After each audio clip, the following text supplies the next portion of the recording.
Hi everyone, so this will be the second video talking about the culminating project for the HHS Families in Canada course. So again, I'm just going to go back into the classroom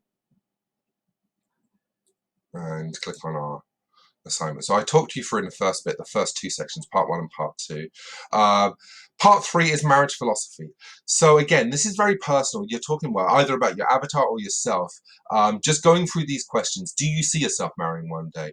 What makes a relationship and love work? So a lot of the stuff that I've put in the previous PowerPoints would cover some of those things, some of the kind of the theories related to that. But again, because obviously the way this course has unfortunately been taught this semester, you can reflect on that in a more sort of personal way. So kind of essentially what you think. It doesn't need to be as technical as perhaps it has been in previous years. What are the expectations that you have for your partner and in your relationship? So in terms of dividing up chores, spending time with the family, how would you foresee that in the future? Are you someone that would be going out to work and your partner be the one essentially raising the kids, or would it be a 50-50 split? Every couple is different in how they approach that. So again, think about what you would expect in terms of who brings what to the relationship. Kids. Do you want to have kids? How many kids would you have? How would you have kids? Would it be through natural process? Would it be for adoption, fostering, and so on? Okay. What kind of education would you bring on them? So again, just kind of go through that. And how would you solve conflict and problem solving? So every couple has arguments. What is it that you would do with your partner to resolve those problems? Conflicts and problems will always come up. The crucial question is how they are overcome, how you deal with them. The worst thing to do is obviously sweep them under the rug and just ignore it and hope it goes away.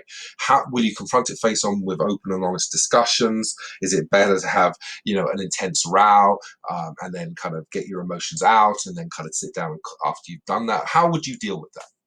Then this is where you really can work with someone, and I would encourage you to do that if you're comfortable doing that. So team up with someone, and of course, obviously, it would be a friend. I'm not expecting you to have to do this with someone that you're going to become a lifelong partner with. So it's just for fun. So in your contract, decide whose family name would you take, how many children would you have, where would you live and for how long? Would you rent at first, or would you always look to buy? Who would do the chores in the relationship? So again, you can kind of do this with a mate. You could do this with a celebrity, your celebrity crush, or you can do it with a friend in our course and do this as a shared activity. Ownership and control of the property. Whose name would be on the mortgage? Would both your names be on the mortgage? Would you have a joint bank account or separate bank accounts? Again, every couple's different. I know couples that have been married for 20, 30, 40 years and have separate bank accounts. Myself and my wife, we had a joint bank account and still only have a joint bank account. We had that from about, I think, a year into our relationship. Talk about sexual rights and freedoms. Would it be an exclusive relationship? Would it be a more open relationship? Vacation plans. How often would you go abroad? Where would you go?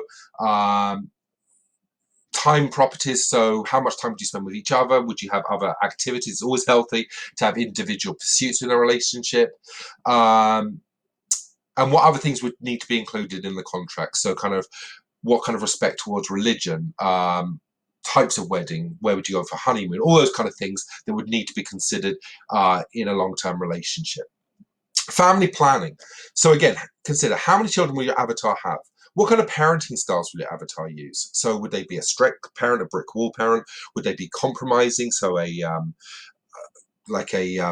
someone that would kind of bend the rules but not necessarily let the rules be broken? Or would they be a jellyfish, a permissive parent, just letting the rules go and letting the kids do whatever they wanted to? Give a scenario of where your child misbehaves and explain how your avatar would deal with it. So like, for instance, if your child's having a tantrum in the grocery store because they want a chocolate bar, how would your avatar or how would yourself in the future deal with that? And how will your avatar deal with children once they become teenagers and prepare for a life of their own? Would you let your children date who they wanted to, or go off to university and live away from home? Would you insist they stayed with you until you were comfortable that they were fully adults and fully independent? How much freedom would you give them once they get to the age of between 16 and 18 and so on? Okay.